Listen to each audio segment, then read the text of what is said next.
Welcome back. It's been a huge week for crypto. The second U.S. Bitcoin ETF begins trading today. Here now is Bitcoin Foundation Chairman Brock Pierce. Brock, good to see you. Thanks for being here. What does the foundation do? What is your goal?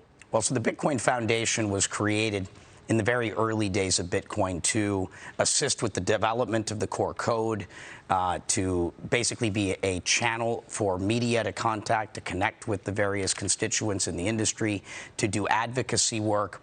And so I was brought in or elected to the board and then made chairman to distribute the authority. People felt this organization had too much power in an industry that's about decentralization.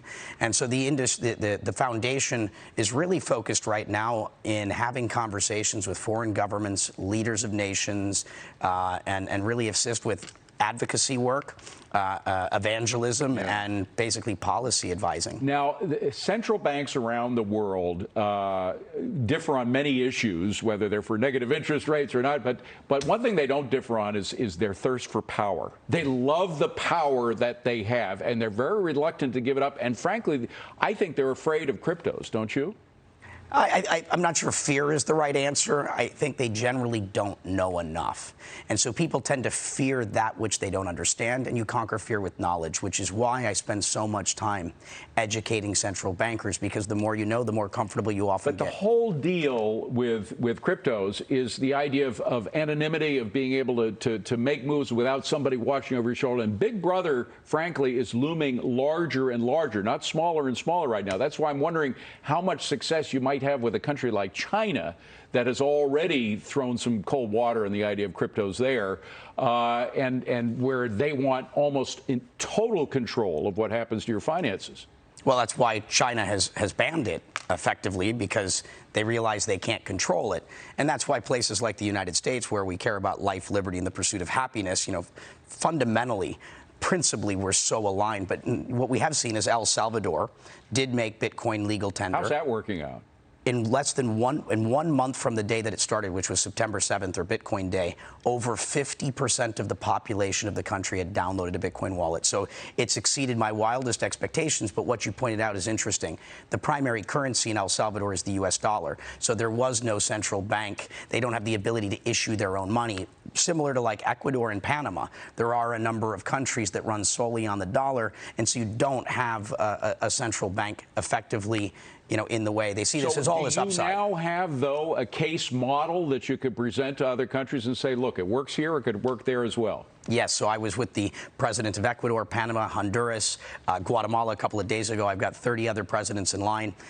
Right now, there is so much interest, and because of how successful El Salvador has been, people are really curious. I'm not there to tell them what to do, but I'm giving them the information because the data doesn't lie. Now, these are itsy-bitsy economies compared to the United States or other European countries.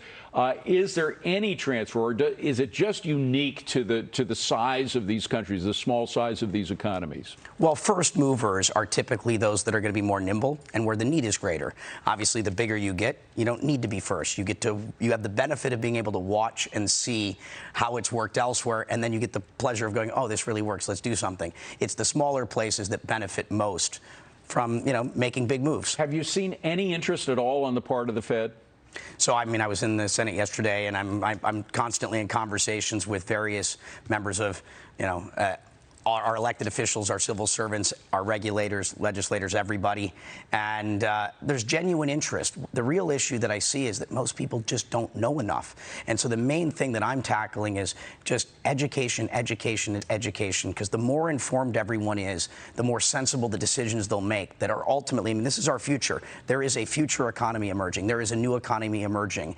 And our future is going to be impacted by the decisions we make. And I pray we make good decisions for our collective best interest. Very quickly, are cryptos going to take over the U.S. currency, or will they exist side by side with U.S. currency as they do now? Well, there's going to be a parallel economy. They're going to be side by side.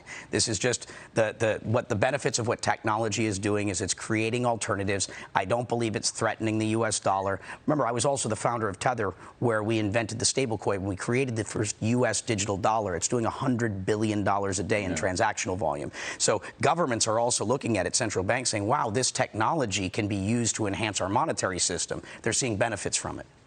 Brock Pierce from the Bitcoin Foundation. Good to see you, Brock. Thank you for being here. Appreciate it.